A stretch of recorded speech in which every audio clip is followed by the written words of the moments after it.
Stop! Don't run! A group of people shouted. The young woman sprinting in front of the crowd was our female lead. Mu shishai.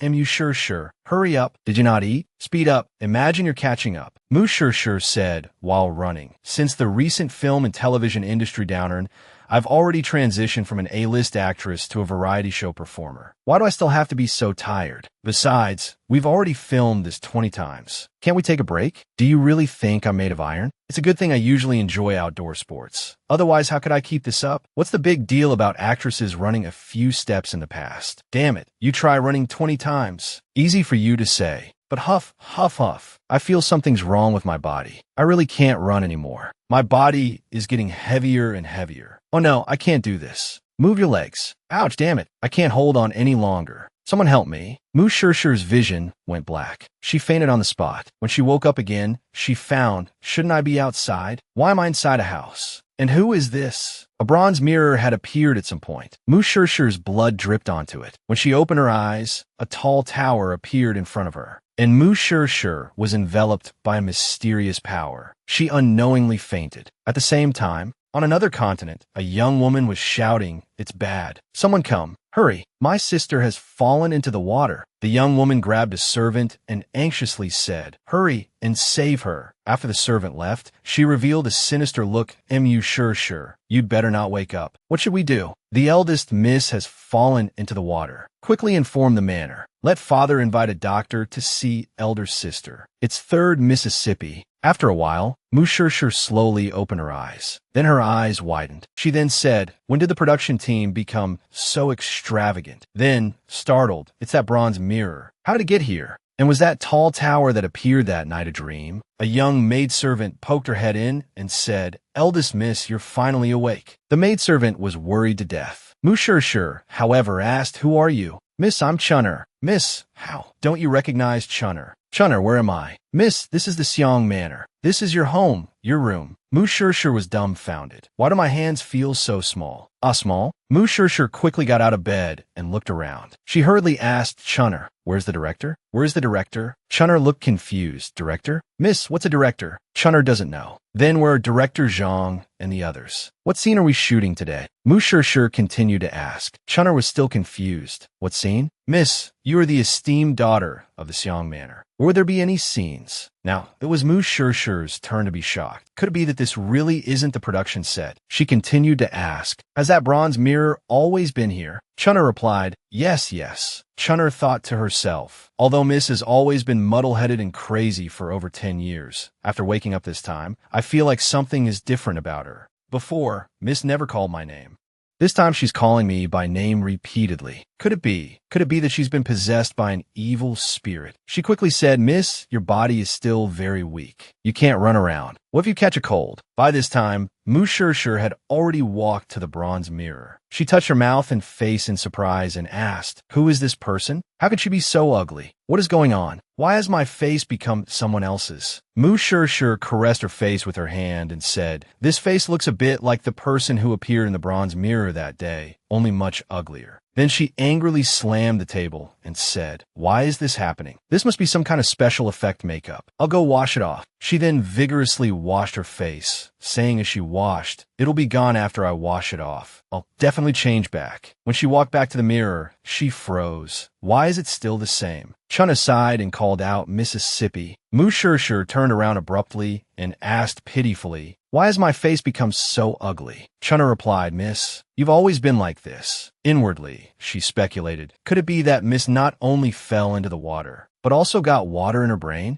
Mu Shurshu asked in confusion, "Why do you say always?" Before Mu Shurshu could ask any questions, Chunna brought a cloak and helped her put it on, saying that Madam and the others would be very happy to know she had awakened. Mu Shurshu wondered, puzzled, who this Madam was, but didn't forget to thank Chunna. Just then, a woman dressed in red pushed the door open. Entering, she said with concern, "You're finally awake. Thank goodness." Mu Shurshu stared dumbfounded. What a beautiful girl, she thought. Then, she quietly asked Chunna who she was. Chunna whispered back, "She's second Miss Muruoi." Seeing Mu Shurshu's bewildered expression, Muruoi immediately put on a pitiful look and asked, "Sister, what's wrong? Don't you recognize me?" Mu Shurshu calmly replied, "Oh, Roy, how could I not recognize you?" Inwardly, she thought, Asterisk, where in the world is this place? I'd better play along for now. Asterisk, seeing Mu Shirshir seemingly all right, Muruoi immediately started to fake cry, saying, "Sister, I was so worried. I'm so glad you're awake." Mu Shirshir quickly comforted her, saying, "Don't cry, sister." Then, her face changed to a smile as she repeated, "Thank goodness. Sister's lucky star is shining brightly. You're finally awake." Mu Shirshir replied, "Yes, yes." Inwardly, she marveled, "Wow, that was a quick change of face." Muruoi said, "Knowing that sister is healthy puts my mind at ease. I'll go back now. Sister, you rest well." After she left, Mu Shirshir left the room. Seeing the situation outside, she finally realized the enormity of the mystery. This can't be a film set, she thought. Asterisk, it seems I really have become another person. But, damn it, transmigration is one thing. But why did I have to become an ugly monster? Asterisk, I was a beautiful actress in my past life. Behind her, Chunner anxiously said, Miss,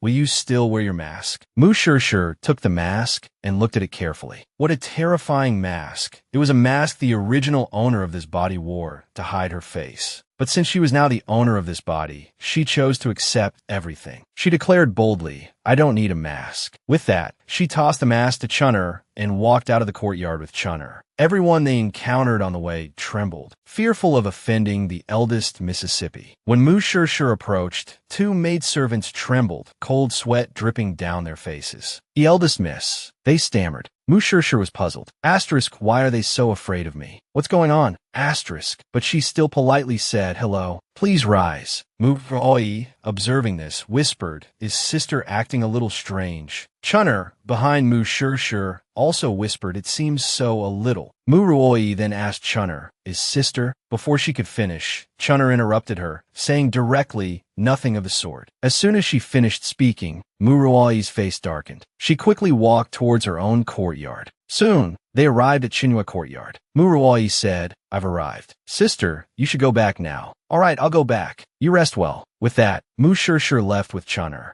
Muruoi gave them a sweet farewell, saying, "Take care, sister." After they had gone some distance, Muruoi's face turned vicious. "Damn it," she seethed. "Even that ugly monster's little maid dares to ignore me. I, Muruoi, am the second miss of the Xiong family." At this moment, Muruoi's little maidservant said, "Second miss, let's go back." Muruoi whipped around and yelled, "Don't add that word second before miss." The little maidservant stammered, "Why yes, Mississippi." After parting with Muruoi, Mu Shirshir unknowingly walked to a courtyard filled with pear blossoms. She couldn't help but exclaim, "Such beautiful pear blossoms." She didn't notice the person behind her. Just then, the person hidden behind the books cleared their throat and said, "Sister, you haven't been to my pear blossom courtyard for a long time. What brings you here today?" Mu Shirshir responded absent-mindedly, "Huh? Are you calling me? You call me sister again?" Then Muruoshi said, "Sister, you fell into the water here a few days ago. Is her body all right?" Mu Shirshir was completely oblivious, only focused on admiring the girl's beauty. Asterisk, this girl is so elegant and ethereal. If Muruoi is the embodiment of worldly richness, then this sister must be the white moonlight in the sky. Asterisk, good heavens, how many sisters do I have? She then awkwardly said to Muruoshi,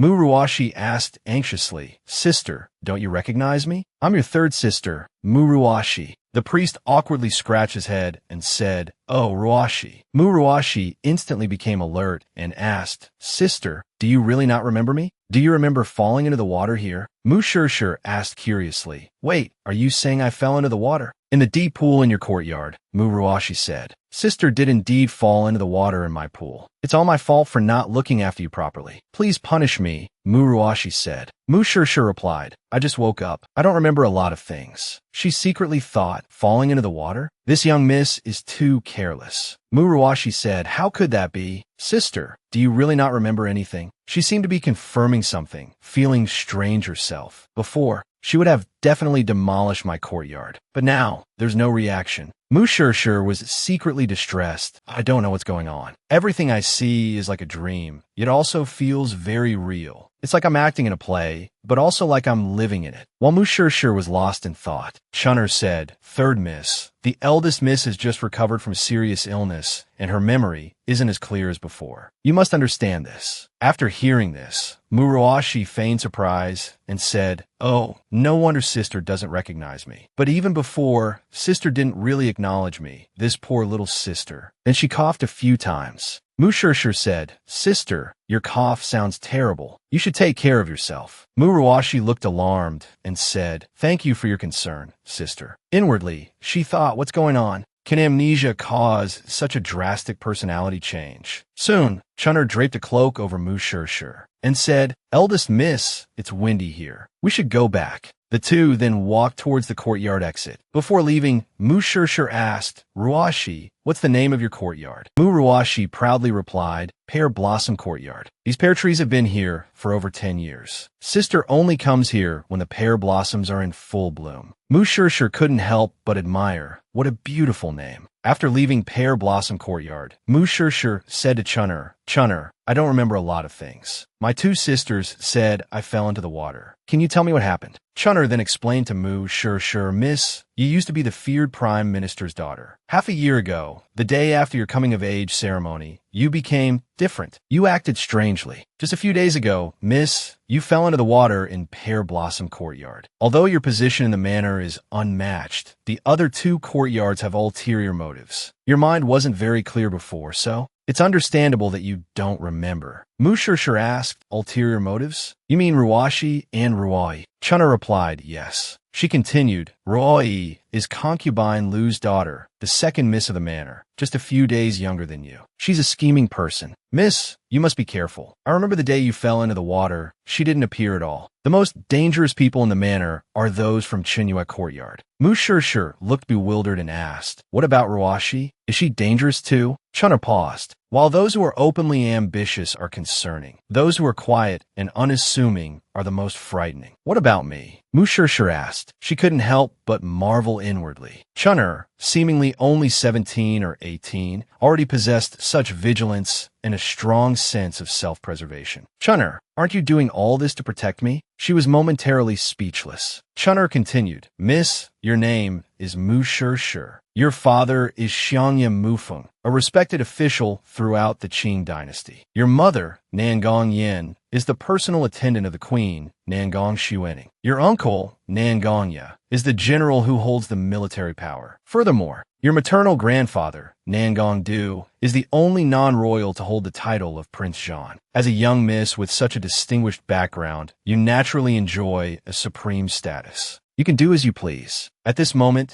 two young maidservants said, "Eldest miss, the hot water is ready. Please bathe and change." Mu Shishir sighed dramatically. "They've certainly laid everything out for me." Now in the bath, Mu Shishir recalled Chunner's words. It was a lot to take in. She also had no idea how to return to the modern world. Everything was a mess. I'd better focus on the present for now. While she was enjoying her bath, she didn't notice the man behind the screen. Mu Shishir was happily bathing when she suddenly heard a rustling sound behind her. "Alert!" she asked. "Who's there? Come out." The person behind the screen froze, startling Mu Shishir. "Come out," she said to the person behind the screen, "that I've seen you." Hearing this, the man slowly emerged. He was covered in sweat, clutching his chest, and seemed to be in great discomfort. Seeing a man emerge from behind the screen, Mu Shishir was instantly flustered and cried out, "Whoa, who are you?" Just as the man was about to answer, he heard Chunner ask from outside, "Miss, is everything all right?" Mu Shishir frantically thought, if only I could get Chunner to go away. Just as she was about to answer Chunner, the man quickly covered her mouth and threatened in a low voice, "Don't let anyone find me, or I'll kill you." Mu Shishir pushed his hand away and said fiercely, "Don't you think those words are ridiculous?" As soon as she finished speaking, a pair of hands clamped around her neck. He threatened, "Don't scream, or don't blame me for being rude. Get your maid to leave," he demanded, showing no concern for Mu Shishir's life. At this point, to save herself, Mu Shishir could only hastily agree, asking him to release his grip on her neck so she could send Chunner away. Mu Shishir coughed violently, then called out towards the door, "Chunner, I'm fine. You could go do something else." Chunner acknowledged and left. Hearing Chunner leave, Mu Shishir turned to the man and said angrily, "All right, you can go now." Unexpectedly, the man didn't leave. Instead, he scoffed. You, I can't believe the esteemed prime minister's daughter, Jing Run. He seemed about to say she was ugly. Instead, he said,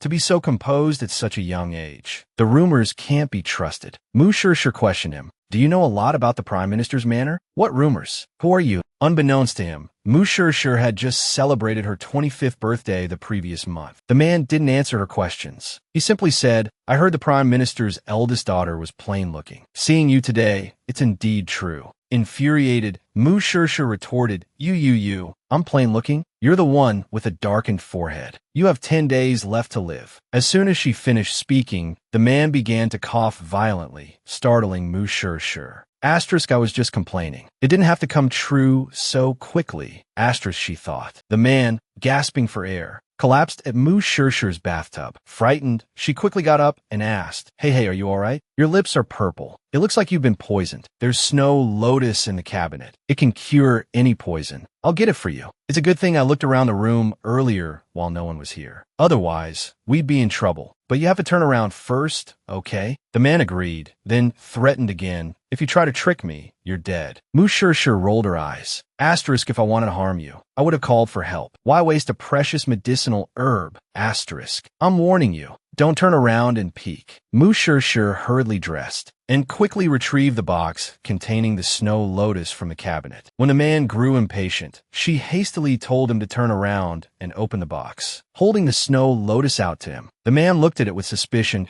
It really is snow lotus. How do you have this? Mu Shishir ignored his question, saying angrily, Just take it and get out of here. The man countered, What if it's poisoned? Mu Shishir, gritting her teeth, replied, Then you'll just die. She then plucked a petal and put it in her mouth, saying to the man, See, I ate some, as if I'd really try to harm you. Ridiculous. The man then plucked a petal and ate it. Within moments, the poison visibly receded. Mu Shishir watched in astonishment. It actually works. The now cured man looked revitalized, repeatedly praising the snow lotus that I feel so much better. It works so fast. Mu Shishir, on the other hand, was filled with regret. Asterisk, it really is a miracle cure. My money. Asterisk. Despite her heartache, the kind-hearted Mu Shishir gave the man another petal and urged him to leave. Unexpectedly, the man still refused to go. He asked, Aren't you afraid I'm your enemy? Mu Shishir scoffed disdainfully. Ridiculous. What enemies could a little girl like me have? It's you whose enemies I'm not so sure about. The man then moved closer to Mu Shishir.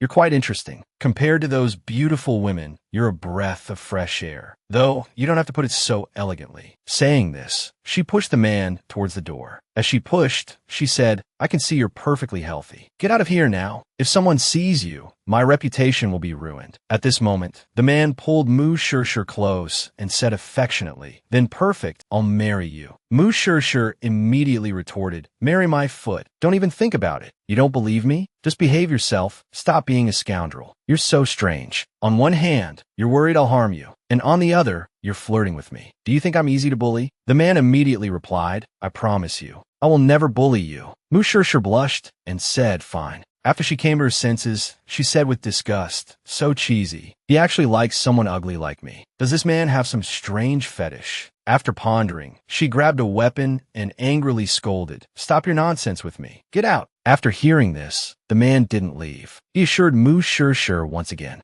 However, he was startled by Mu Shishir, who had put on a terrifying mask. At this moment, Chunner announced from outside, Madam has arrived. Mu Shishir anxiously hurried the mysterious man away. Before leaving, the man repeatedly assured her that he would return. He told Mu Shishir to wait for him. Mu Shishir's face was full of disdain that don't play tricks. We'll never meet again. The man took Mu Shishir's hand and gave her a jade pendant, saying, We will meet again. Mu Shishir looked at the jade pendant with delight. The jade pendant felt warm to the touch, its texture smooth and its craftsmanship exquisite. Wait, I can't. When she looked up, he had already disappeared. An announcement sounded. A dignified and elegant woman appeared before her. Mu Shishir also came out of the room to greet her. She quickly bowed and affectionately called out, Mother. After the greeting, mother and daughter entered the room together. Just as they entered, Nangongyan eagerly grabbed Mu Shishir, looking her over with concern. She said, My dear, I heard you woke up, so I came to see you. Mu Shishir politely replied, Thank you for your concern, mother. I'm much better now.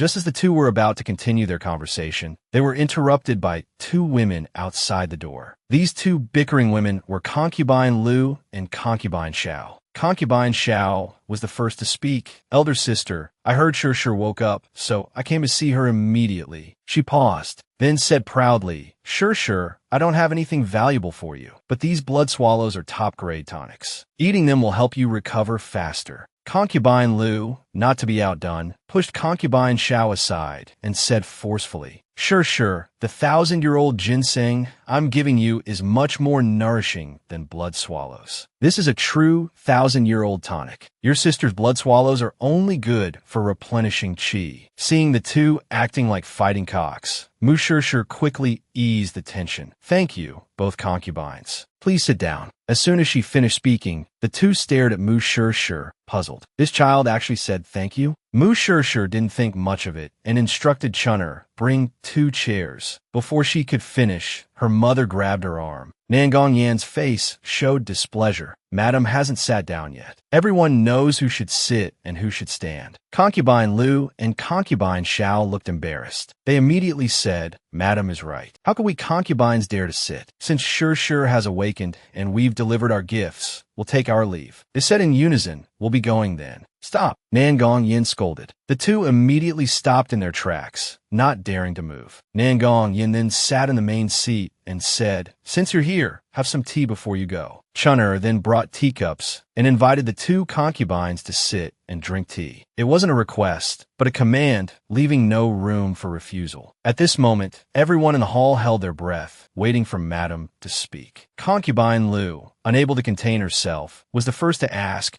How could you be so careless as to fall into the water at Li Luo Courtyard? She emphasized the words Li Luo Courtyard and turned to look at Concubine Xiao with a schadenfreude smile. Don't you agree, younger sister? Concubine Xiao hurriedly explained to Nangong Yin, elder sister, Ruoshi and Shir have always had a good relationship. I can guarantee that Shir's fall has nothing to do with Ruoshi. How could Ruoshi, such a kind child, do such a thing? At this moment, Nangong Yin finally spoke. All right, let's put this matter behind us. No one mention it again. Now, if there's nothing else, you may all leave. Your grandfather should be returning from court soon. She turned to her beloved daughter and said, Shir, you've just woken up. You need to rest. I understand, mother. Hearing this, the two concubines also made their preparations to leave. Nangong Yin didn't linger either. She said to Mu Shir, Mother's going back now. You need to take good care of yourself. Turning to Chun'er, she instructed, Chun'er, you must take good care of Mississippi. If anything happens, I will send for you. Chun'er softly replied yes. After seeing everyone off, Mu Shir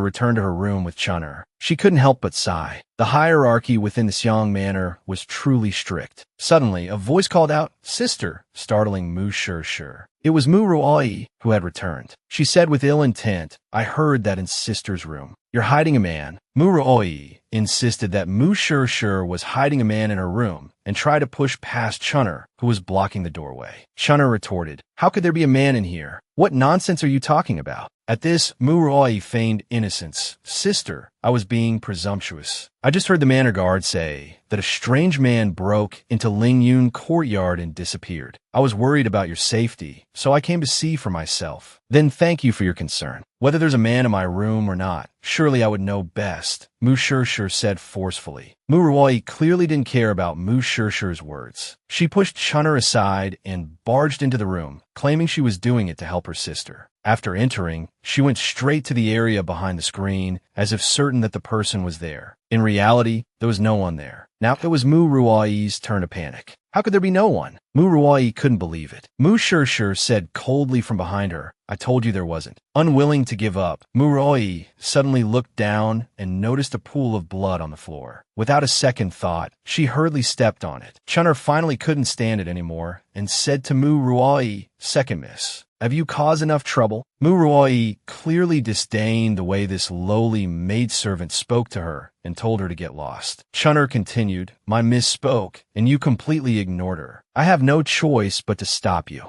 Mu Ruoi snapped. You're just a lowly slave. How dare you act so presumptuously? Chun'er still didn't give her a pleasant look and calmly told her to go back. Mu Shishir intervened, stopping the escalating tension between the two. Turning to Mu Ruoi, she asked with a playful smile, Second sister, you keep mentioning a man. Is this man perhaps a little man? How about I speak to father and find you a husband? As you can see, there's no man here. Seeing that her attempt to stir up trouble had failed, Mu Ruoi scurried away, humiliated. Night fell. Concubine Lu was staring at the jewelry in front of her with gleaming eyes. Suddenly, she heard someone yell "Mother" from outside, startling her so much she almost dropped her treasures. Then, Mu Ruoi ran in, tears in her eyes. She threw herself into Concubine Lu's arms and sobbed. This distressed Concubine Lu, who quickly asked, What's wrong? Who upset you? Mu Ruoi complained. It's that ugly freak and her little servant girl. I wish I could slap them both. It's all because of that ugly freak backing her up. Concubine Lu felt it wasn't a big deal. After all, they'd endured this for so many years. But then Mu Ruoi whined, Mother, are you even my real mother? At this moment, Mu Ruoi noticed the jewelry. Concubine Lu immediately said in a soothing voice, These are all for you.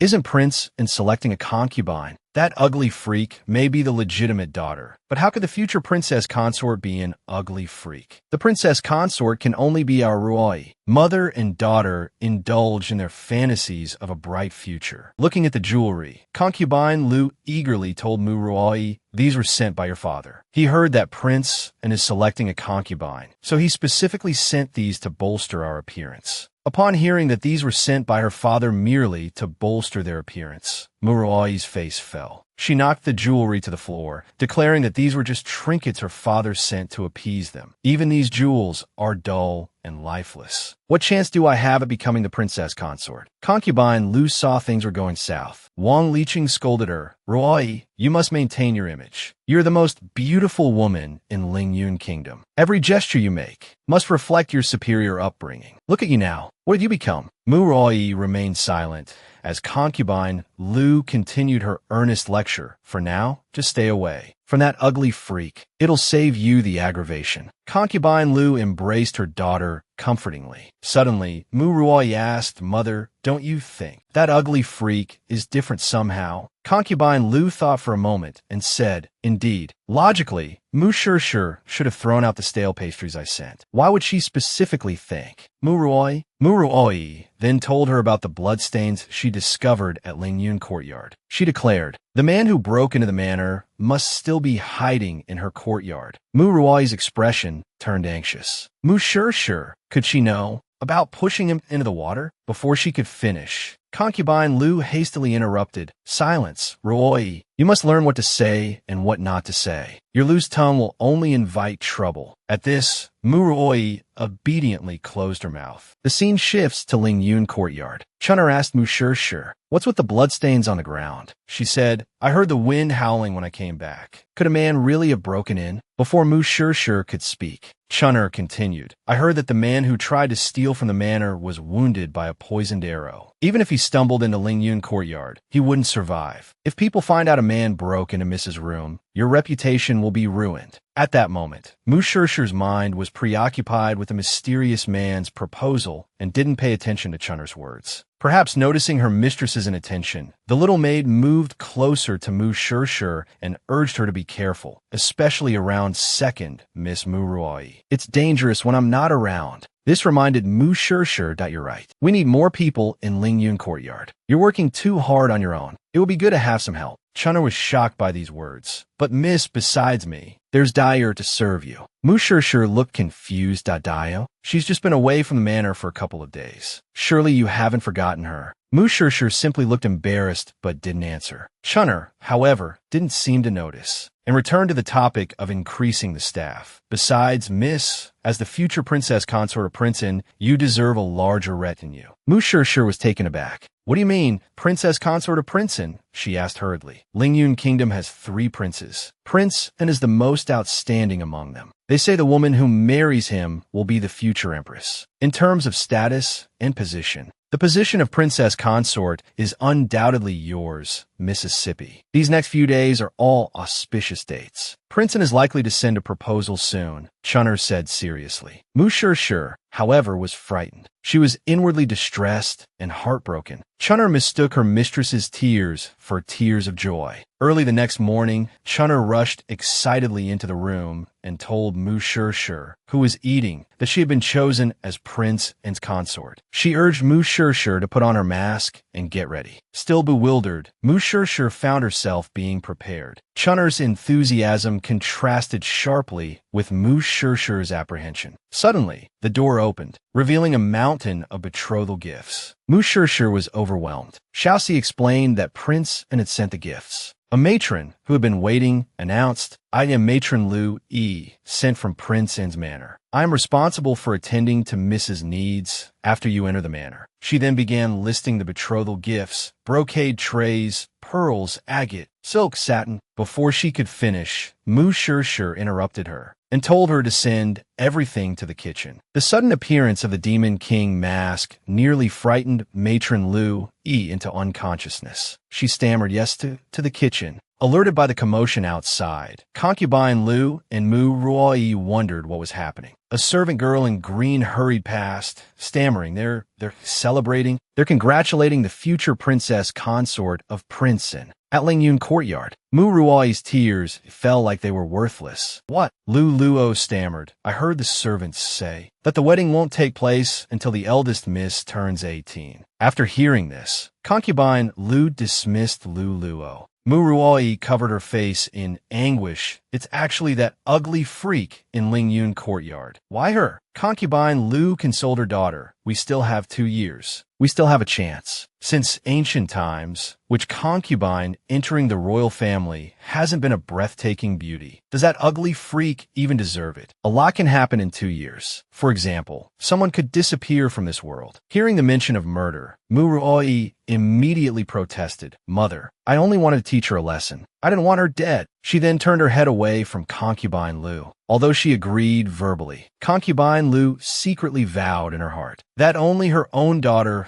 was worthy of the title of princess consort. Inside Lingyun courtyard, Mu-Shir, after checking the betrothal gifts, was exhausted. Lying in bed, she complained, "I've been busy with this damn betrothal, and now I'm inexplicably engaged. Should I, in place of the original owner, agree to this marriage? The formal engagement ceremony is tomorrow. I'm so worried." At this moment, a young maidservant entered with bird's nest soup. Mu-Shir asked who she was. The young maidservant said she was Dai. She continued to explain, "Miss, while you were unconscious, my mother happened to fall ill. I left the manor for a few days. I've served you for several years, miss, but you seem to not recognize me." As she spoke, she gently helped Mu-Shir remove her mask. Mu-Shir said, "I can't remember some things after waking up. I don't even remember myself." Before she could finish, Dyer exclaimed, "Miss, your face. I've actually become beautiful." Before Mu-Shir could think further, Dyer excitedly threw herself into Mu-Shir's arms, so moved that she began to cry. At this point, Mu-Shir reacted. "The things on my face before were real. Why are they gone now? Could it be the snow lotus? Snow lotus can detoxify all poisons. This means my face wasn't inherently ugly, but someone poisoned me. But everyone said my face has been like this since I was little. Then the person who poisoned me from the womb must be someone close to me. If this is true, I need to be careful."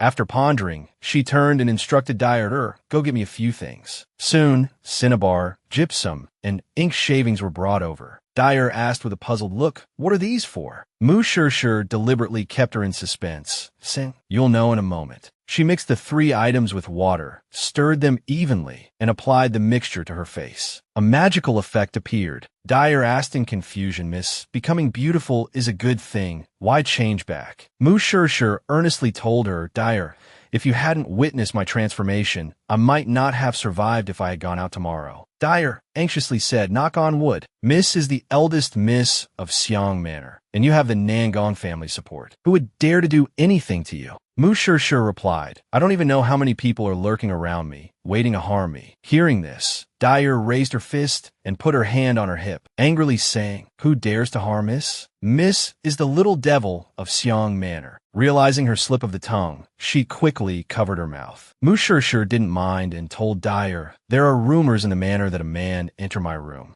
It's true. I saved him.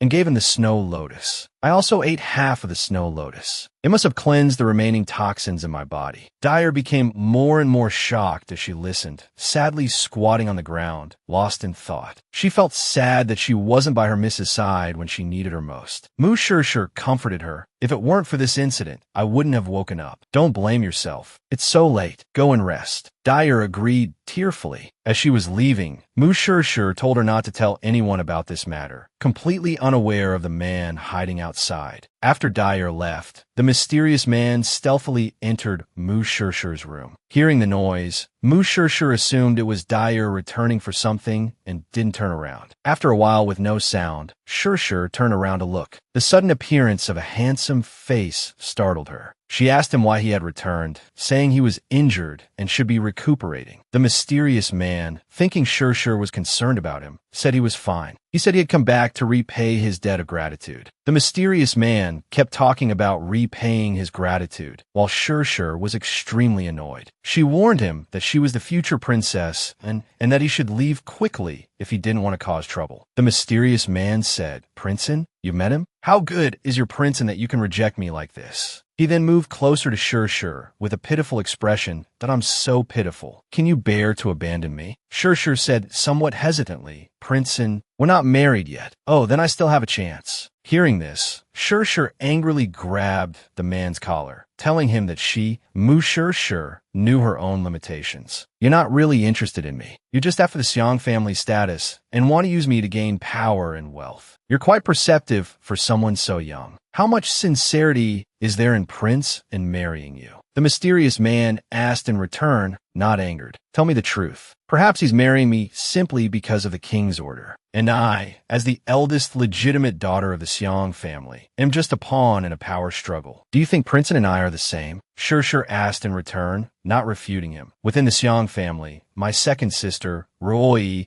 is known as the most beautiful woman in Lingyun Kingdom and has countless suitors. And my third sister, although sickly, is also more beautiful than me. I'm plain looking and have nothing to offer besides my maternal family's connections. You say you have no ulterior motives. Is that even possible?" Hearing this, the mysterious man said to Shirshir, "I will let you see my sincerity, my true sincerity. Rest well. I'll see you tomorrow." He then vanished. By the time Shirshir reacted, he was already gone. The next morning, Chunner dragged Shirshir out of bed, urging her to practice calligraphy. She suddenly noticed something on the table and asked her mistress what it was. Shirshir quickly hid it, saying she couldn't sleep and had been doodling. Chunner was puzzled. "I remember Miss dislikes these things the most." At this moment, 3 people were approaching the door. The old matron at the front said, "Eldest Miss, I've brought 2 maidservants to help you get ready." The 2 young maidservants were Dayan and Dayuan. Soon, Shirshir appeared, dressed in elaborate attire. A wave of whispers followed, with all sorts of unpleasant remarks. With the arrival of Master Xiong, the atmosphere gradually changed. Shirshir looked at her father, but he didn't look at her directly. At this time, the madam and the 3 concubines also arrived. Second concubine, seemingly unwilling to be outdone, spoke to Mu Shirshir before the madam, saying, "Shirshir, congratulations." Shirshir replied, "Thank you for your concern, second concubine." Chunner whispered to her that it was second mother. Shirshir, however, deliberately called her concubine, simply because she had interrupted her mother. Madame Shuxiang awkwardly explained for her, saying Shirshir must still be recovering from her illness and is overwhelmed by this celebration. Hearing this, the madam immediately reprimanded Shirshir, telling her to mind her manners. Shirshir retorted, "Mother, doesn't Shirshir only have one mother?" This angered Madame Shuxiang. Concubine Lu then stepped forward to speak up for the madam. "Shirshir, you will soon be princess and shouldn't." It's this concubine who spoke out of turn. "You still need to understand these basic courtesies." Shirshir immediately retorted, "Zheng Fei is the one who should speak. Yet concubine speaks too much. May I ask, is it Shirshir who doesn't understand etiquette, or is it concubine who doesn't understand etiquette?" The crowd below began to buzz again. Isn't Mu Shirshir supposed to be simple-minded? How could she respond so eloquently? Could the rumors have been wrong all along? Overhearing this, Shirshir realized, "Oh, so I'm the infamously ugly one. Have you all broadened your horizons today?" Ruoi and Ruashi arrived late, both congratulating Shirshir. As soon as the two appeared, everyone's attention shifted to Ruoi, eager to witness the beauty of Lingyun Kingdom's most beautiful woman. Then someone noticed that Ruoyi and Shirshir had the same hairstyle and began to criticize Shirshir while praising Ruoyi. Shirshir was curious how they knew her hairstyle and said sarcastically to Ruoyi, "Once you enter the palace, it's like the deep sea. You needn't congratulate me." This sentence immediately infuriated Ruoyi. Shirshir, on the other hand, was secretly delighted. To ease the awkward atmosphere,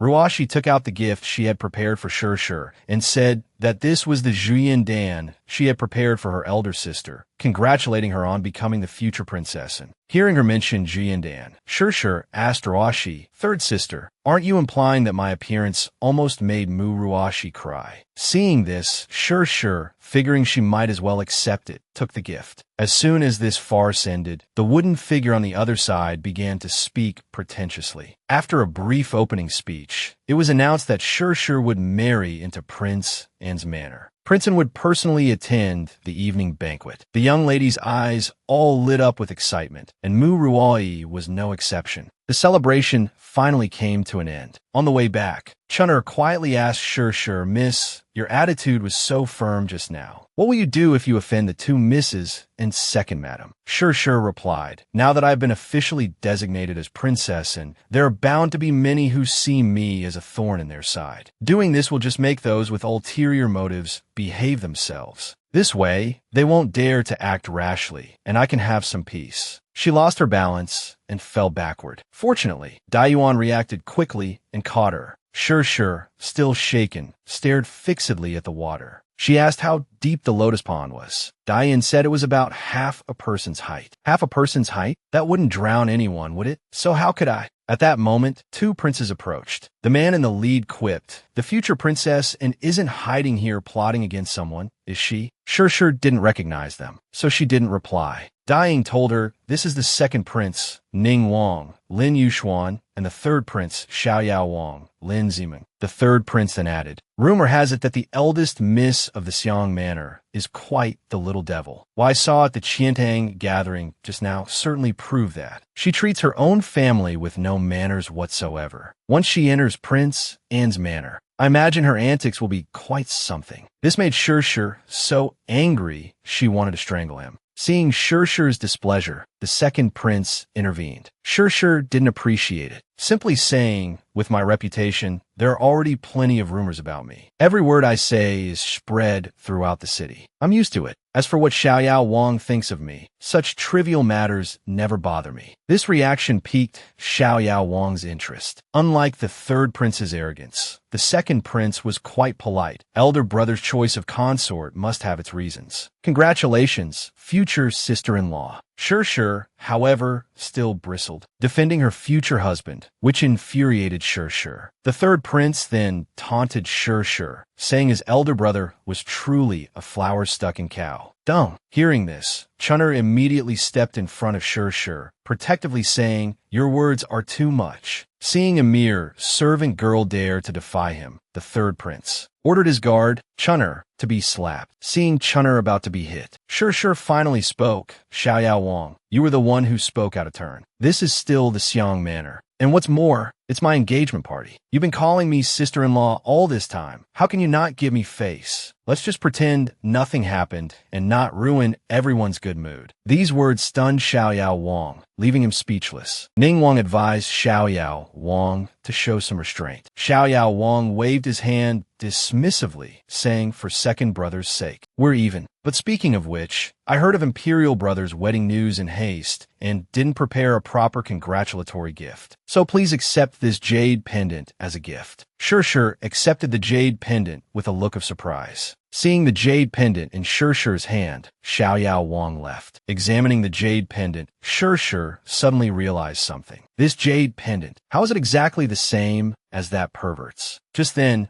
Daiyuan anxiously called out to Shirshir. She wanted to tell him the origin of the jade pendant, but Daiyin pulled her back, reminding her not to speak carelessly. After all, Ning Wang was still there. On the other side, Ning Wang was speechless, holding a jade pendant identical to Shirshir's. He couldn't understand why his third brother would give the Bee King's jade pendant to Shirshir. Shirshir saw that Ning Wang seemed to have something to say, so she asked him. Ning Wang, still gentle, said it was nothing. Shirshir, holding the heavy jade pendant, wanted to ask Ning Wang to return it to Xiaoyao Wang. Unexpectedly, he refused. His reason for refusal was that this jade pendant was third brother's heartfelt gift. It should be returned by the future princess consort herself. Perhaps the future princess consort doesn't yet know the significance of this jade pendant. Hearing about its significance, Shirshir asked what it meant. Ning Wang said it was nothing, but he thought to himself, I'd better not get involved in this messy situation. Having thought it through, he quickly excused himself and left. Shirshir was left staring blankly at the jade pendant in her hand. One was given by Xiaoyao Wang, and the other by the pervert. Why were the two exactly the same? At this moment, Dai Yuan shook her awake, telling her that the jade pendant was a gift from a prince to his future princess consort, and urging her to quickly return it to Xiaoyao Wang. Shirshir was shocked. A prince's jade pendant? Don't tell me that pervert isn't Wang Ling Yi. In the banquet hall, Ruo Yi was dancing gracefully, her beautiful movements captivating everyone. Everyone was immersed in her dance, unable to tear themselves away, including Shirshir. After the dance, Ruo Yi politely gave her closing remarks, but Wang was nowhere to be seen. Could it be that my carefully prepared dance was all for nothing? Ruo Yi thought, unwilling to accept it. Muxiang greatly enjoyed the surrounding flattery and introduced her second daughter to everyone. The flattery intensified. Ruo Yi happily accepted these words, not finding anything amiss. Only Madame Muger noticed Ruashi's condition and asked if she was feeling unwell. Ruashi quickly said, Second mother, I'm fine. It's just Ruashi's concerns that have disturbed second mother. Ruashi is being impolite. Madame Muger said caringly, if you're feeling unwell anywhere, you must tell second mother. Second mother will find the best doctor to treat you. Ruashi politely declined, not noticing concubine lose harsh expression. At this moment, a young master from the Shi family stood up and inquired about Ruoyi's marital status. Muxiang's face instantly turned cold. Before Muxiang could refuse, Ruoyi spoke up, saying, Ruoyi has no plans to marry yet. I only wish to spend more time with my parents. The implication was that a commoner was not worthy, a toad lusting after a swan's flesh. The young master continued, given Ruoyi's status, I suggest you look for another suitable match. Having said that, he bowed and retreated.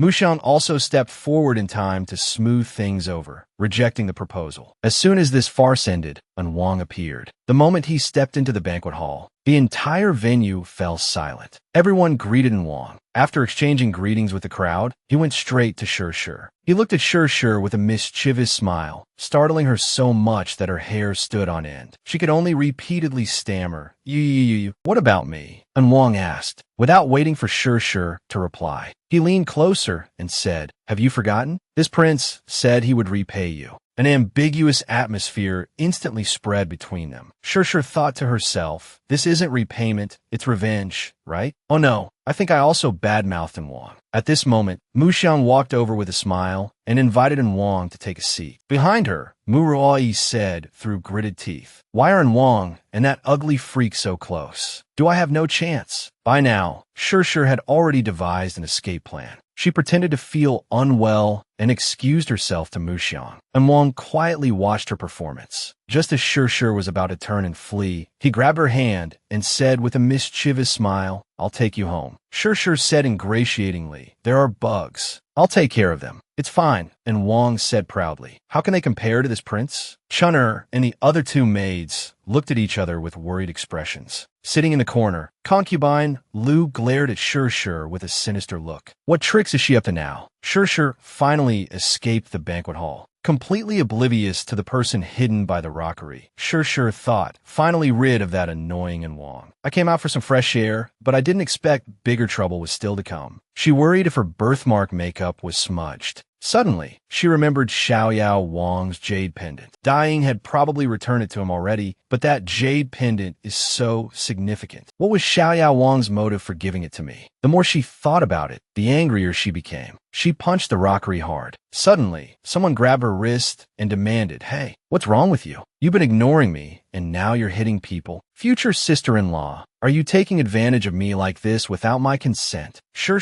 stammered. Taking what advantage? Taking what advantage? He echoed, waiting for her reaction. Xiaoyao Wang continued to question her. "You ran here alone. Are you secretly meeting another man behind my elder brother's back?" Furious, Sure pushed him away with her head. "What are you doing? Don't you know men and women shouldn't touch? Get away from me, or I'll call for help." However, Xiaoyao Wang's gaze remained fixed on the jade pendant at her waist. He said rather conceitedly, "I never thought my future sister-in-law would cherish the jade pendant I gave her so much." Sure immediately retorted, "This was given to me by Wang. I already had Dying return yours to your residence." Xiaoyao Wang looked at the jade pendant in Sure's hand and pondered for a moment. He said to Sure, "Since this is a jade pendant given to you by my elder brother, you, my future sister-in-law, should be showing him respect in the main hall. Why are you here?" And looking so disheveled, Sure flung his hand off her wrist. She hadn't realized there were loose stones behind her. Her foot slipped, and she fell into the water again, quite spectacularly. Seeing Sure fall into the water, Xiaoyao Wang exclaimed, "Oh no," and rushed forward to check on her. By then, it was too late for Sure to call for help. She hadn't expected water only waist deep could drown someone. After struggling for a while, she fainted. Just then, Xiaoyao Wang scooped Sure into his arms. He shook her, exasperated. "Are you dead?" He looked at Sure's face and was shocked. "So your birthmark is fake. No wonder Wang wants to marry you." He muttered, "Do you want me to take you to get your injuries treated? Since you're not speaking, I'll take that as a yes." And so, Sure was carried away by the ungentlemanly Xiaoyao Wang. Meanwhile, on the other side of the residence, chaos was also brewing. Ruai fumed. "I really don't understand what Wang sees in her. How am I inferior to that ugly freak?" After Ruai finished venting, concubine Lu consoled her, "Ruai, to achieve our goal, we must be patient. Since ancient times, heroes have always been drawn to beauties. Do you think Wang truly loves Sure? And Wang is marrying Mu Sure only for the Nangong family's influence. My dear, we'll have plenty of opportunities in the future. You have to take it slow. Let men see what they can't have. That's how you keep them on a string." Ruai replied, "Mother, I believe that one day, Wang will notice me." The banquet had ended. Sure was the only one missing from the Xiang manor. Seeing Xiaoxi approach, Madame Mu anxiously asked, was she not in Lingyun courtyard either? The servant ignored Madame Mu and reported directly to the Prime Minister. "We did not find the eldest miss at the Lotus Pond. We only found her hairpin." He then presented the hairpin to the Prime Minister. At that moment, Chun'er entered and knelt on the floor, blaming herself for not looking after Sure properly. She said that before the banquet, Sure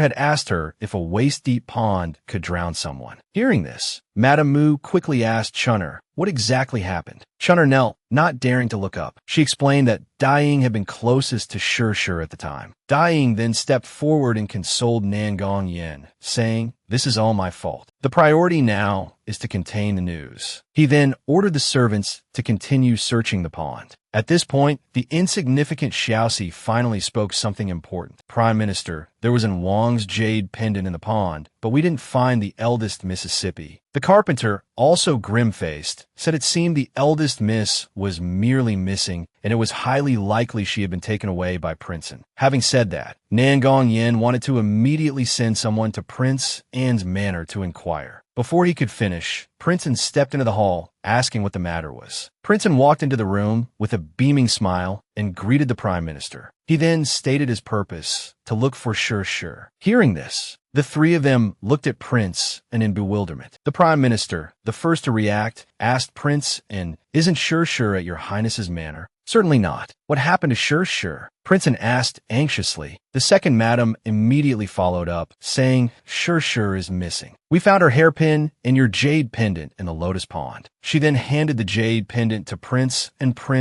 took the jade pendant and examined it, discovering it wasn't his. Instantly enraged, he ignored the three people behind him and turned to leave the Xiang manor. On the way out of the Xiang manor, Prince kept pondering whose jade pendant it was. Moo, sure. Why would you have someone else's jade pendant? Do you take me for a fool? The bright, sunny weather was a stark contrast to Prince N's mood. Rushing out in anger, Prince N bumped into Ruai. She softly asked him where he was going in such a hurry. Prince N turned his head, glanced at her, and called out Ruai. Ruai then composed herself and asked softly, "Your Highness, you seem troubled. If Ruai can be of any assistance, I am willing to help alleviate your burden." Prince N gave her a meaningful look and sighed deeply, saying, "Indeed, I am troubled. Moo Sure is missing." Hearing this, Ruai put on an appearance of deep sisterly affection and anxiously asked, "Sister is missing?" She then began to cough violently. Prince N offered a few perfunctory words of concern. Stopping herself from coughing, Ruai then asked what Prince N required of her. Prince N took out the jade pendant he had received from the Prime Minister and asked Ruai, "Do you know whose jade pendant this is?" Ruai replied earnestly, "Isn't this jade pendant yours, Your Highness?" Prince N immediately denied it. Ruai then said, "I heard the servants whispering that Prince Xiaoyao once gave sister a jade pendant. But it's just gossip. I don't know if it's true." Before she could finish, Prince N excused himself and quickly left, leaving behind a disgruntled Ruai. Inside Xiaoyao Manor, Sure was still immersed in the nightmare of falling into the water. Opening her eyes, she was startled. She tried to turn over, but unexpectedly rolled onto the floor. Hearing a thud, Sure was fully awake. However, seeing Prince Xiaoyao lying on the bed, Sure froze completely. The word pervert echoed throughout Xiaoyao Manor. Prince Xiaoyao sat up in bed, scratched his ear, and asked, "Who's a pervert? What could I possibly do to you? Besides, I saved you last night. You're so ungrateful. I saved you for nothing." Hearing about falling into the water, Sure felt both embarrassed and annoyed. Thinking it was all in the past, she wanted to drop the subject. Suddenly, she remembered that her jade pendant seemed to be missing. She hurriedly asked Prince Xiaoyao, "Where's my jade pendant?" Growing increasingly anxious, she grabbed his collar and demanded, "Where did you hide it?" Prince Xiaoyao responded nonchalantly, "Maybe you lost it." Sure was so angry she wanted to hit him. Tightening her grip on Prince Xiaoyao's collar, she said sternly, "Give me back my jade pendant. It's very important." Hearing the commotion coming from inside the room, Ingwe, who was guarding the door, rushed in without waiting for orders. He entered and asked, "Master, who's in here?" However, seeing the position the two were in, he conjured up an inappropriate image. Unaware of what had actually transpired, Ingwe was completely stunned. Before Ingwe could delve deeper into his fantasy, Prince Xiaoyao interrupted him. While explaining, he playfully shoved Sure, who stumbled. "The eldest miss of the Xiong Manor fell into the water last night. I saved her. Take her back to the Xiong Manor." Ingwe looked at the woman in front of him, puzzled. The eldest miss of the Xiong Manor? Rumor has it that the eldest miss is ugly, but this lady is so beautiful. This must be the second Mississippi. Sensing Ingwe's confusion, Prince Xiaoyao explained, "If it weren't for her falling into the water, I wouldn't have known the true face of the eldest miss of the Xiong Manor."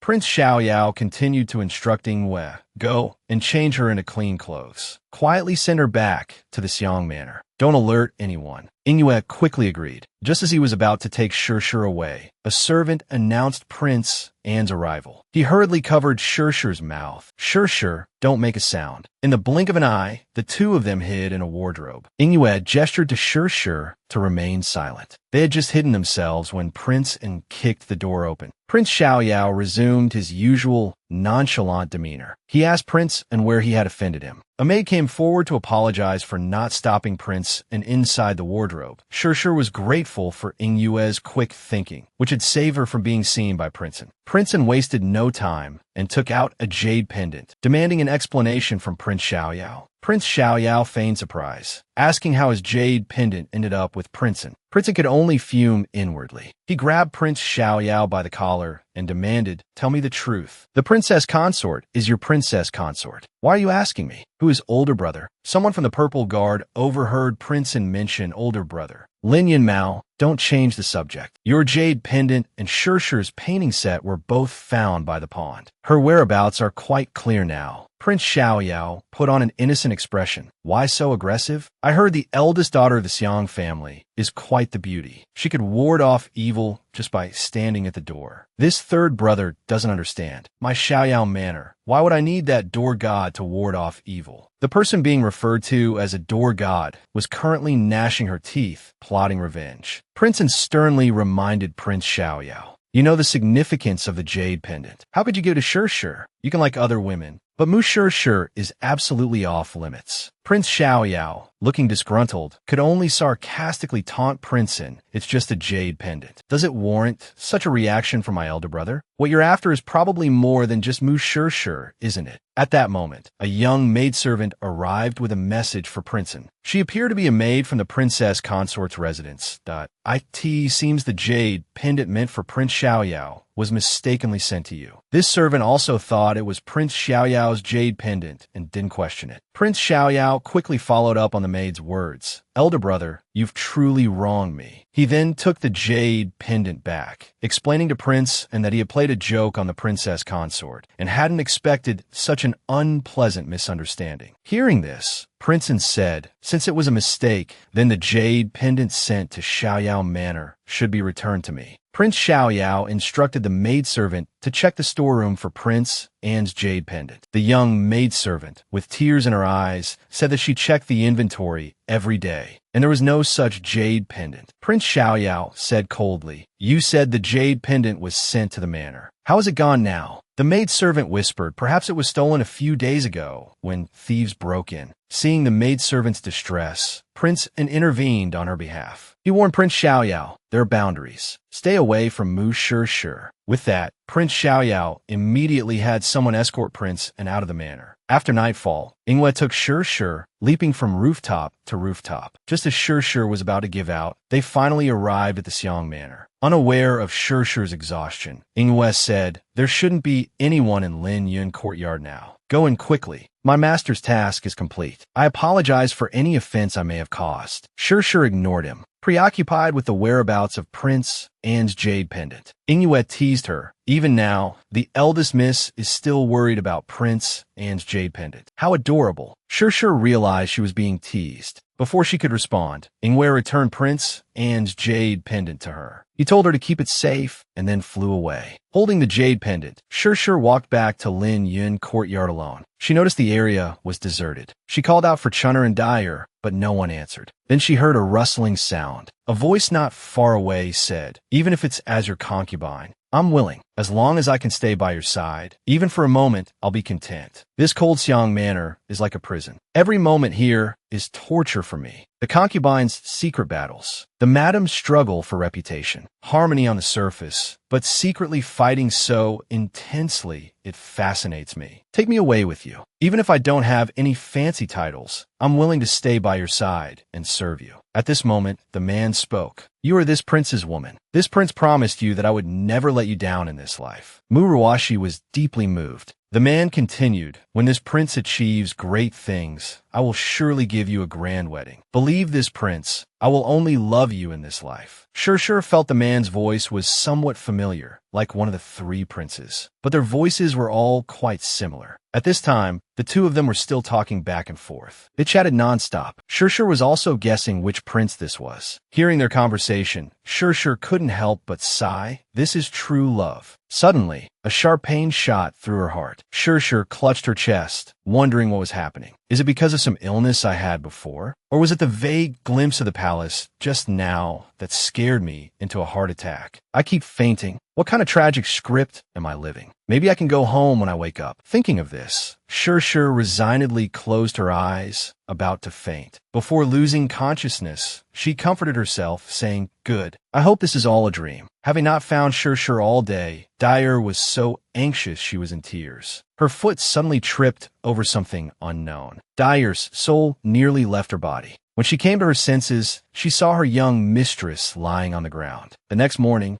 Chinner went to report to Master Xiang that the eldest miss had been found. Master Xiang and second madam looked at each other in disbelief. Then they said, "That's wonderful. Where is she?" Chinner replied, "When I found Miss, she had fainted. She hasn't woken up yet. The madam is by her bedside." He then added, "The eldest miss has become exceptionally beautiful." Upon hearing this, Master Xiang wanted to see Shi.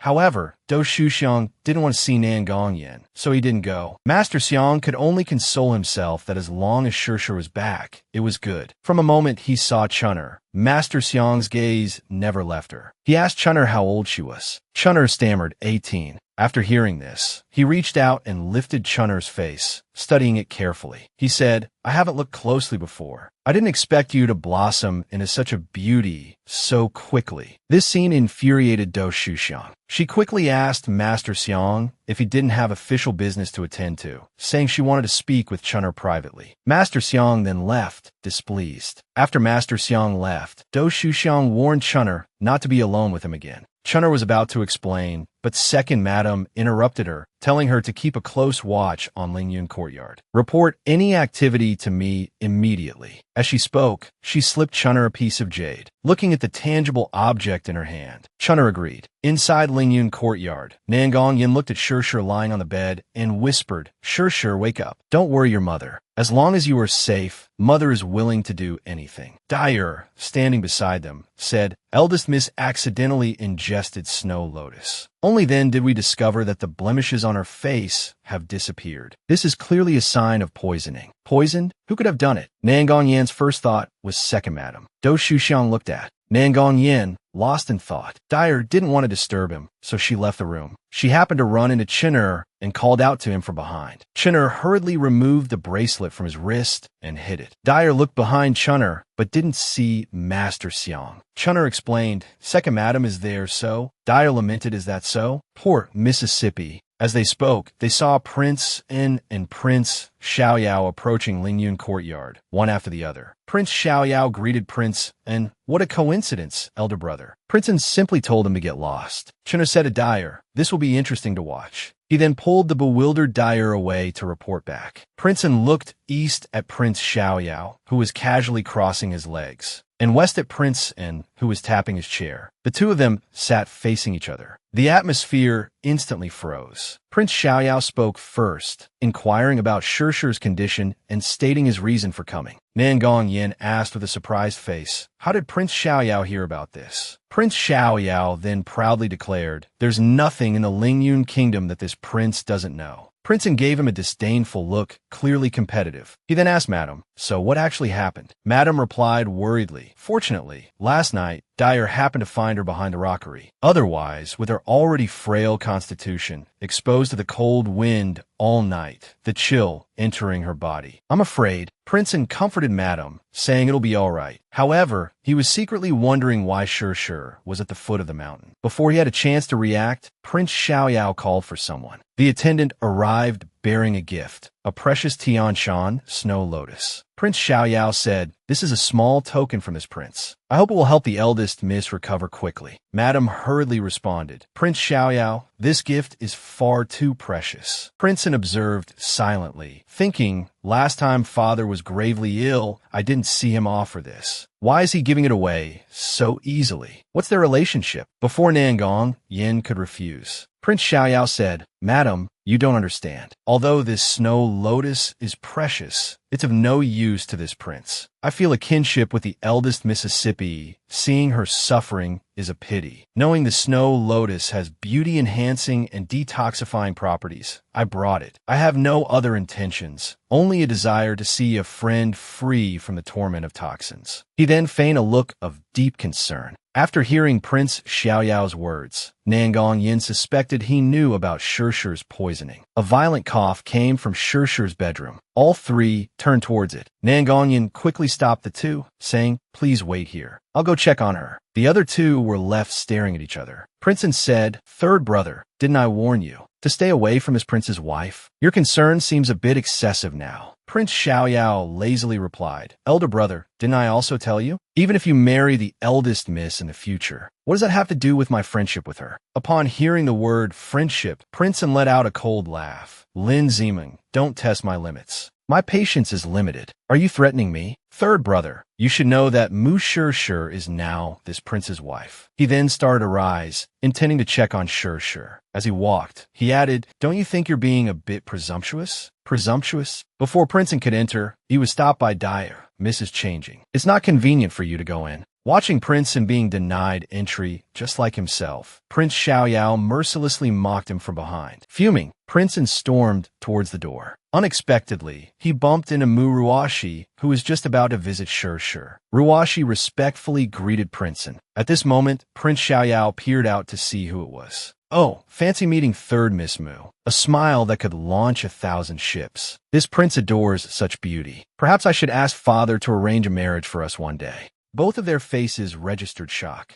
Marriage, Prince Xiaoyao continued. What? Unwilling? Am I not worthy of third miss? Or is third miss not worthy of Prince Xiaoyao? Oh, is that so? The two bickered back and forth, completely ignoring the scowling Princeton. Princeton shoved Prince Xiaoyao's head aside, saying, could you, as a prince, please refrain from acting like a hooligan? Prince Xiaoyao retorted, you're a hypocrite. You have no right to say that to me. Their little drama had just ended. When Shir emerged from her room, it's quite lively, Shir remarked. Everyone stared at Shir in astonishment, especially Prince En and Mu Ruoshi. Prince Xiaoyao then said, unexpectedly, the eldest miss has emerged even more beautiful after this ordeal. It seems my snow lotus wasn't wasted on such a beauty. Looking at the snow lotus, Shir seemed hesitant. Prince Xiaoyao quickly came to her rescue, saying, I know what you truly desire. Unlike some people who come empty-handed. After Prince Xiaoyao finished, Mu Ruoshi quickly asked, Sister Shir, what is it? Shir replied, Third sister, do you remember the Zhuyin pill you gifted me at the Fun Face celebration? After taking it, I found it to be truly effective. Thank you, third sister. Hearing this, Prince Xiaoyao slammed the table and exclaimed, Third miss, I never knew you were so kind-hearted. This prince is even more smitten. I can't wait to ask father for your hand in marriage. Mu Ruoshi wanted to refuse, but Prince Xiaoyao gave her no chance. Tell him not to worry. Since we're talking about the eldest brother being engaged to the eldest miss, wouldn't our marriage be a further strengthening of the family ties? This prince says these are two separate matters. Prince Xiaoyao ignored Prince En and turned to Nangong Yin, saying, Madam, this prince still has matters to attend to. Nangong Yin, who hadn't reacted yet, replied, oh. After finishing speaking with the master of the house, Prince Xiaoyao took his leave. Prince En, who remained behind, urged him to leave quickly. Watching Prince Xiaoyao's departing figure, Shir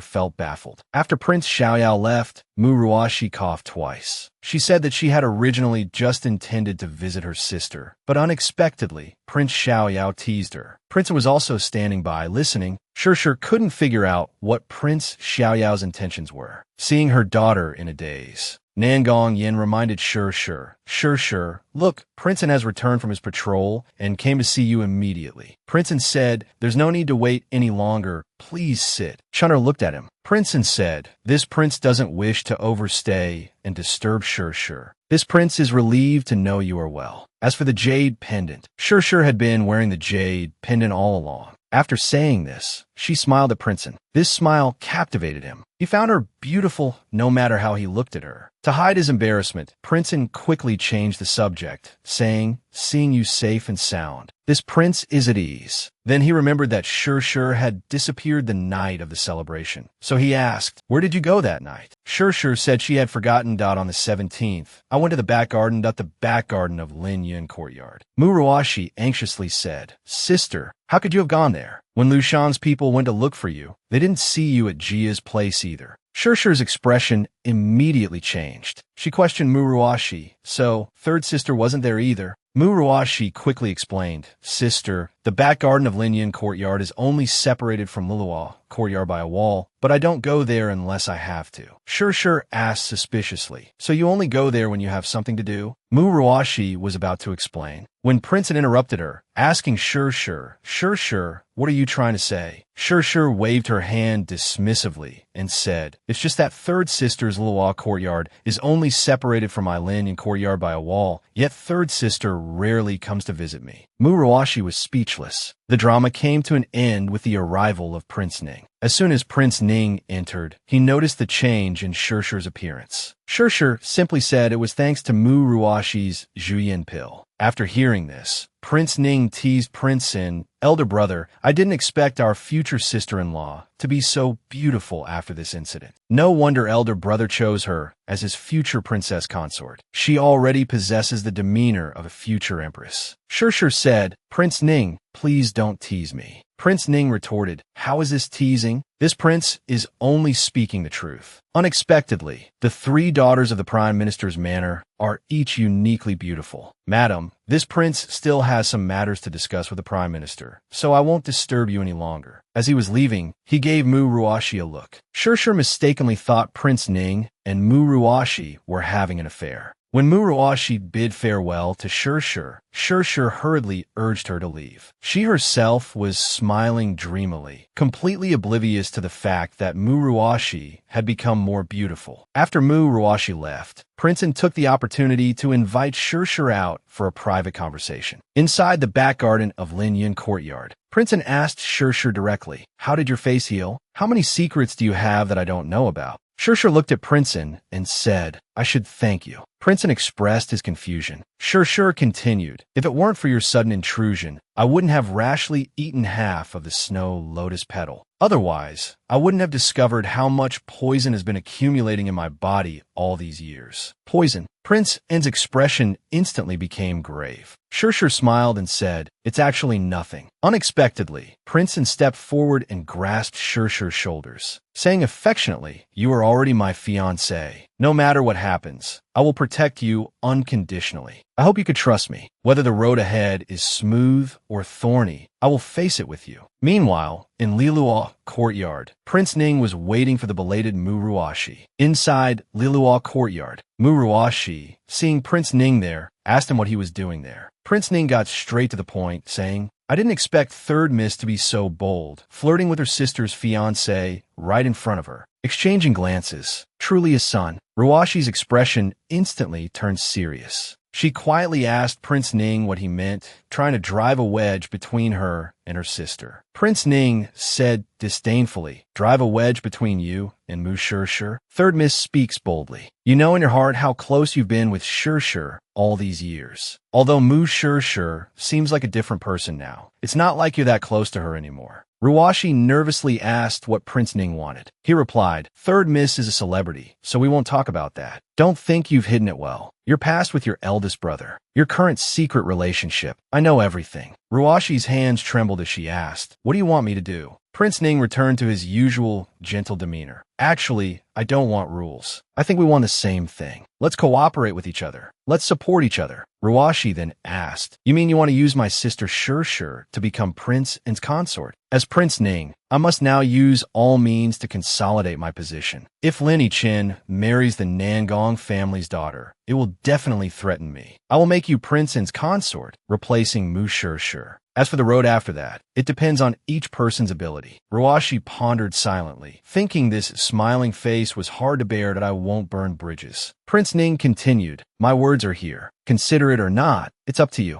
He didn't forget to continue provoking Ruashi to don't forget Mu Shirshir's current appearance. She's completely different from before. Such a breathtaking beauty. I also find quite appealing. He finished with a smile. Xiao Yinyang came out from behind a tree and asked Ruashi, wasn't that man Prince Ning? Ruashi said yes. What did he want with you? He wants me to replace Mu Shirshir and become the princess consort. Isn't that a good thing? Xiao Yinyang was instantly ecstatic. Ruashi said helplessly, I'm afraid this is only the first step. He intends to use me as a pawn. If I become the princess consort, Prince N will have to die because of the marriage. Then the throne will fall to Prince Hanming. We will also be eliminated along with Prince N. He knows I have no choice, but there's still time. Who's trapping who is yet to be seen. Inside the courtyard, Prince N was confessing his love to Shirshir. Shirshir, do you know? I've been thinking about the accident at the Prime Minister's residence that day. Maybe this is fate. My father forced this marriage on me. If it weren't for the imperial edict, I would rather remain unmarried than marry a man I don't love. Sure thought as she looked at him. The man before her was truly. Before he could finish, Princeton continued gazing at Sure affectionately. Sure, the first time I saw you, you looked like I didn't bring you here just to repay your kindness. I also felt a connection between us. Faced with Prince Anne's confession, Sure didn't lose her composure. She knew she was no longer the naive young miss. Even disregarding the conflict of interest between the Nangong and Lin families, I wouldn't believe a man's sweet words. As Princeton moved closer, Sure pushed him away, asking him to respect her boundaries. Princeton looked hurt. How can I make you believe me? Sure. I used to hear that the eldest miss of the Xiong family was incredibly ugly and cruel. But from the moment I met you, I stopped believing those rumors. I only had one thought, to make you my one and only consort. One and only consort? Do you think I've never seen a palace drama? The script always has the prince making vows of eternal love before marriage. Then he's given all sorts of concubines, and it ends in tragedy. You're trying to trick a child. Princeton was dumbfounded by Sure's change. Sure continued. Sure is just a 15 or 16-year-old girl. She's not mentally mature yet. So don't bother saying all those sweet nothings to me. However, her act faltered and she started coughing. Princeton embraced Sure anxiously. Pull yourself together. I'll call someone. Before he could finish, Sure fainted. At that moment, Dai Yuan suddenly appeared before Prince and Your Highness. The Emperor asked me to check on her discreetly. Dai Yuan replied and then vanished. Inside Lingyun courtyard, after diagnosing Sure's condition, Wei Yanshan's face was grave with self-blame. Seeing this, Princeton inquired about Sure's condition. Wei Yanshan said, ice fire powder, yin and berserk powder, 3 poisons have been introduced into her vital organs. These 3 poisons counteract and reinforce each other, as long as the dosage is carefully controlled and administered over a long period. The toxins will slowly accumulate in the body. Those afflicted rarely live past 18. And the imperial consorts are usually chosen after they turn 18. Don't you find this a bit coincidental? Princeton asked, furrowing his brow. You mean someone did this intentionally? Wei Yanshan replied. The one who administered the poison must be from the Xiong Manor, that's for sure. But as for who exactly, I can't jump to conclusions. Right now, the snow lotus can only alleviate the symptoms, but it can't. Princeton interrupted, asking, I heard that Do Shu Xiong is the true mistress of the Xiong Manor. Have you investigated her background? Wei Yanshan answered, I've already dispatched the Shadow Tower to investigate. Currently, we only know that she is Xiong Mu Feng's original wife. She's been with him since he was a mere city guard. While her origins are unclear, her methods are certainly admirable. For example, Xiong Mu Feng being able to marry the daughter of Warlord Nangong Duo was her doing. In my opinion, it's best to bring Mu Sure into the Night King's manor before she dies. It will be a waste of planning if she dies before then. Princeton inquired about Wei Yanshan's meaning. Tapping his arm with one hand, Wei Yanshan said, Isn't Mu Sure unwell at the moment? This is a perfect opportunity to bring her closer to the Night King, lest someone else seize the opportunity. Princeton asked Wei Yanshan with a worried expression, Is there no cure for this poison? Wei Yanshan replied, No cure. Princeton's face was etched with concern that she's still so weak. How can she endure this? Just then, Dai Yuan entered through the window. He reported anxiously, the matter of the jade pendant has been clarified. That day, Prince Xiao Yao did indeed exchange his jade pendant with the princess consort. The princess consort switched the tops of the 2 jade pendants, returning Your Highness's jade pendant to Prince Xiao Yao's manor. However, why Your Highness's jade pendant ended up in the princess consort's hands is beyond my understanding.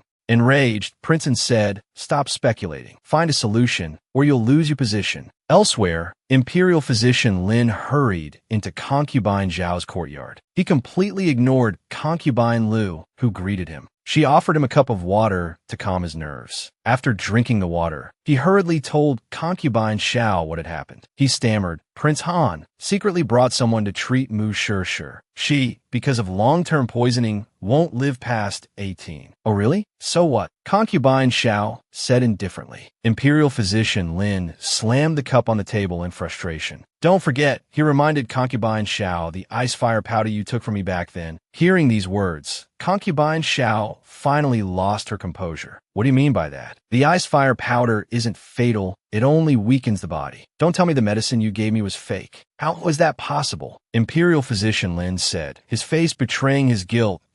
My dear, Concubine Xiao warned, you must keep this matter to yourself. Princeton has already caught wind of it. We won't be safe for long. We must be extremely careful with Imperial physician Lin. With the eldest Mrs. sudden change in appearance, Princeton will definitely investigate this matter further. We must be vigilant. After they finished speaking, the two were about to get closer, but a cough interrupted them. Seeing the newcomer, both of their faces turned awkward. Concubine Xiao asked awkwardly, Ruoshi, why are you? Ruoshi simply looked at Concubine Xiao and said, Mother, Ruoshi is not child. You don't need to hide your little secrets from me. In fact, Ruoshi had already guessed that it was her mother who had poisoned Shishir. There's no need to worry. Even if they find out what poison Shishir has been afflicted with, it won't be traced back to us. They will suspect Do Shuxiang first. Even if something goes wrong, Ruoshi will find a way to help you. Mother, you don't have to worry so much. After Ruoshi finished speaking, Concubine Xiao felt relieved. Imperial physician Lin couldn't help but praise Ruoshi's intelligence. Imperial physician Lin, you flatter me. Ruoshi is already 16, but mother always treats Ruoshi like a child. However, what I know is far more than you think. In the Imperial Palace, the Emperor and Prime Minister Mu were having a private conversation. He was quite displeased with Mu Shishir's behavior at the engagement ceremony. He was quite apprehensive about Prince Nan's military prowess and wanted to eliminate him. Immediately after the meeting, Mu Feng began to make arrangements. Inside Lingyan Courtyard, Shishir had woken up and called out. Dare and Chunner, the two maidservants, faces alight with excitement, rushed to her side. Chunner said, Miss, you're awake. You scared us to death. Dare added, Thankfully, Princeton sent someone to treat you. Shishir asked weakly, So what exactly is wrong with me? Hearing this, the two maidservants exchanged glances, unsure whether they should tell her. Dare buried her face in Shishir's embrace, refusing to speak. Chunner finally revealed. The doctor said Miss has been poisoned with 3 different toxins. They've entered your vital organs. He said, you might not live past 18. Hearing this devastating news, Shishir couldn't help but lament. It's over. It's all over. Other people get to slay demons and monsters when they time travel, but I only have 2 years left to live. But going by the usual tropes, I'll probably go back after meeting him, right? Just thinking about it makes me happy. Shishir comforted Dare. Dare, don't be sad. At least this illness isn't too painful. Look at me, besides being a little weak, I don't feel any pain at all. Dare replied, that's because the doctor used snow lotuses to temporarily stabilize your condition. But your illness, it can't be cured. Let's be optimistic. I still have 2 years at least. Maybe there's a way. Mu Shishir practically beamed. Seeing Shishir's reaction, Dare thought she had gone mad. She quickly asked Chunner, Sister Chunner, is Miss losing her mind? She's about to die, and she's still smiling. Yeah, Miss only has 2 years left. If she's gone, my aunt will definitely bully me. I have to find myself a good place to go now. Shishir called Chunner several times before she snapped out of her thoughts. Has Princeton returned to his manor yet? No, he's in the front hall talking with Madam. He said he wants to take Miss to his manor. Shishir immediately bristled. What did you say? That scoundrel is taking advantage of the situation. He knows I don't have long to live, so he's eager to bring me into his manor to solidify his position. He just gave me a bunch of disgusting confessions, and now he's showing his true colors. I'm going to confront that good-for-nothing Princeton right now. As long as I'm alive, he can forget about using my family to climb the social ladder. I'm so furious. Just as Shishir finished speaking, Princeton entered. My princess, you're so excited to know I'm coming to your manor. But it won't do you any good. Your parents have already agreed. I'm taking you back to my manor today. Shishir trembled with rage upon hearing this. Princeton continued, ignoring her fury. Now that your appearance has changed, you're still quite beautiful. I really look forward to you marrying me. That way, my efforts in feigning poisoning at Yang Manor and our fateful encounter won't have been in vain. Shishir was rendered speechless by his audacity.